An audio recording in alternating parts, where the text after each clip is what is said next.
사기꾼 김모 씨. 이 사람 같은 경우에 방금 말씀하신 대로 지금 이제 감방에서 감옥에서 이렇게 정치인을 만나서 여러 가지 인맥을 넓히는 과정을 거쳐서 정계 여러 사람을 상당히 만나게 됩니다. 아까 보여드린 대로 그 분야는 여야를 막론해서 넘나들게 되고요. 심지어는 스포츠계까지 진출하게 됩니다. 3대3 농구위원회 회장이 된 것까지 드러났는데 이거 신분 세탁이다. 지금 체육계에서는 이렇게 얘기를 하고 있습니다. 이러저러한 부분들 변호사님 어떻게 보십니까? 신분 세탁으로 보기 충분한 것 같습니다. 네. 사실 이것만이 아니라 언론인 행세도 하고 다녔다고 네. 제가 들었고요.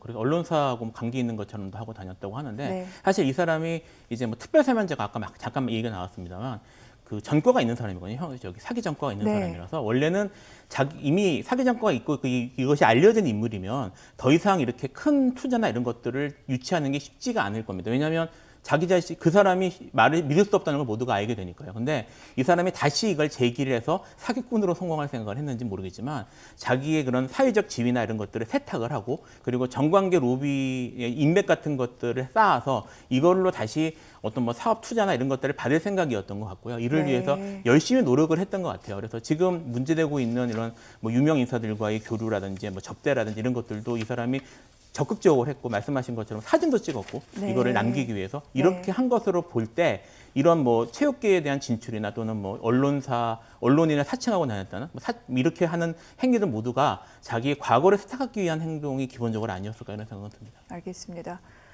국회에서 열린 무슨 행사에 참석해서 봉사상을 받고 그렇게 해서 국회의원들과 나란히 사진을 찍고 또 이것을 과시하고 이것들을 발판으로 해서 사기를 치고 그런데 막상 뚜껑을 열어보니까 배 한 척 소유한 적이 없고 오히려 렌터카 회사라든가 술집 등등을 차렸던 정황들이 지금 포착되고 있는 중입니다. 한마디로 정말 사기꾼 손에 언론인, 정치인들이 노란한 꼴이 되고 있는데 그런데 이 사안이 지금 청와대까지 번지고 있는 중입니다. 국민의힘에서 이런 얘기가 나왔습니다. 김재원 최고위원이 이렇게 얘기를 했는데요. 자, 왜 이런 사람을 사면을 했느냐? 흑막이 있다라고 얘기를 했고요. 조혜진 의원은 특별 사면, 이거 도와주는 사람이 없으면 안 되는 거다라고 그렇게 얘기하기도 했습니다. 이에 대해 청와대에서는 라디오 인터뷰를 통해 이렇게 밝혔는데 이철희 정무수석, 무턱대고 마타도어해서는 안 된다. 뭔가 분명히 증거를 제시하면서 대통령을 비난해라. 대단히 잘못된 것이다. 라고 얘기를 했고요. 박수현 국민소통수석, 정말 편지를 받았다니 어이가 없다라고 얘기를 했습니다. 문재인 대통령한테 받았다라는 그 편지는 보기만 해도 상당히 조악한 수준이라는 것을 알 수가 있습니다. 이 부분은 분명히 속이는 것이다라는 생각이 드는데 그런데 이 사면 부분은 좀 짚어야 될 것 같습니다. 특별 사면, 사면에 특별이라는 말이 하나 더 붙습니다. 이 같은 사면 조건에 대해서 청와대는 일단 기준이 충족이 된 것이다 이렇게 설명을 하고 있는데 변호사님 어떻게 보십니까?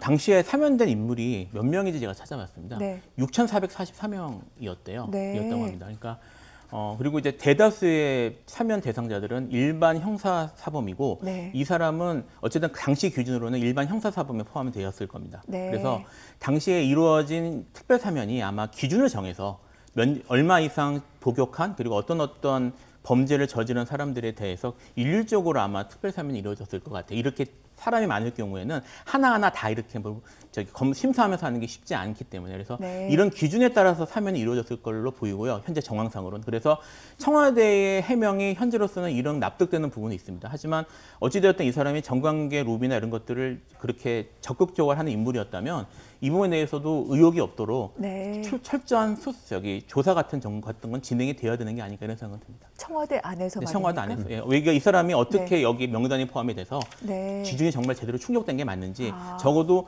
이걸 누가 기한해서 올려서 네. 이거를 통과하셔서 도장을 받고 결재를 받고 되는 프로세스가 있을 거 아닙니까? 네. 이 과정 전체에 대한 확인은 네. 적어도 의혹을 없애기 위해서라도 청와대가 드러내놓고 투명하게 확인하는 게 맞지 않을까 이런 생각은 듭니다. 그렇군요. 네. 자, 국민의힘에서 얘기하는 건 이겁니다. 이거 대통령에게 어떠한 그 영향력을 행사할 수 있는 사람의 요청이 있어서 이렇게 된 것이 아니냐. 그렇지 않다면 민정수석실이라도 관계자들을 좀 조사할 필요가 있다라고 얘기를 하고 있는 건데 변호사님 어떻게 보십니까? 그렇습니다. 사실 문재인 대통령 같은 경우에는 대선 과정에서 사면권 행사를 최대한 자제하겠다 이렇게 하시면서 당선이 되셨습니다. 그러면서 제 기억에 2017년 이제 연말에 첫 번째 특별 사면을 하면서 기준이 제가 아주 뚜렷하게 기억나는데요. 정치인과 경제사범은 제외하겠다라고 얘기했던 기억이 제가 아주 생생합니다. 네. 그런데 이번 같은 경우에는 사기죄 전과가 있었던 사람인데 대표적인 그 경제사범인데 어떻게 이 부분이 들어갔는지에 대해서 상당히 좀 의문인데요.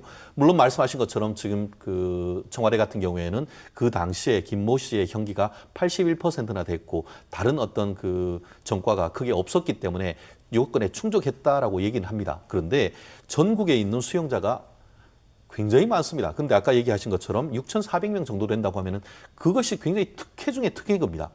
지금 그 얘기를 해보면은 그때의 민정수석이 조국 전 민정수석이었고 지금 민정행정관이 지금 얘기가 되고 있는 이광철 행정관인 것으로 저희가 알고 있습니다. 그렇다고 한다고 하면은 과연 이와 같은 사람이 경제사범이 이 리스트, 특별사면 리스트에 올라가는 과정에서 외부의 로비가 없었는가에 대해서 좀 조사해 볼 필요는 저는 있다고 봅니다. 저 또한 저희가 그 변호사로서 큰 로펌에 있다 보면은 네. 특별사면 철만 되면은 여러 경로를 통해서 적어도 변호사를 통해서 한다고 하면은 변호사를 통해서 의견서를 쓰고 해서 특별 사면을 해달라는 네. 그런 건 가능합니다. 그런데 그런 것이 아니고 말씀드렸듯이 이 정부 여당 측의 힘 있는 인사를 통해서 이렇게 리스트를 넣는 그런 로비는 사실 적지 않은 것으로 알고 있습니다. 그렇기 때문에 과연 그와 같은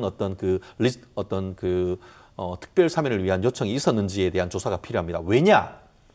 이 사람 같은 경우에는 지금 나와가지고 그때도 이미 그 사기로 해서 있는 10억 원 이상의 어떤 그 사기가 있었다라고 지금 얘기를 하고 있고 이번 그 지금 이후에도 나온 이후에도 네. 지금 보면은 뭐 100억 넘는 사기 피해를 지금 했다는 거 한다고 하면은 그 사기 피해로 얻는 이익을 가지고 어떤 로비를 했지 않느냐 하는 그런 합리적 의심이 가능한 점이 있습니다. 그렇기 때문에 네. 말씀드린 것처럼 특별 사면에 굉장히 많은 말씀드렸듯이 여러 가지 어떤 루트를 통해서 어떤 연주를 되려고 하는 그런 부분이 있었는데 그와 같은 과정에서 돈을 쓴 것이 없는지 이런 부분에 대해서 지금 경찰청 같은 경우에도 지금 강력수사대에서 지금 조사를 하고 있다고 하는데 그 줄기의 하나로서 이 부분에 대한 조사도 좀 반드시 필요한 것이 아닌가 생각을 합니다. 알겠습니다. 뭐 사실 여러 가지 의혹, 근거가 있을 수도 있고요. 그렇지 않은 허무맹랑한 것일 수도 있습니다. 다만 그런 의혹이 없도록 좀 어떠한 절차 정도를 밟았는지부터는 좀 공개할 필요가 있지 않느냐 이런 의견까지 나오고 있는데 앞으로 이 얘기가 어떻게 진행될지 계속 뉴스오늘도 주시하도록 하겠습니다.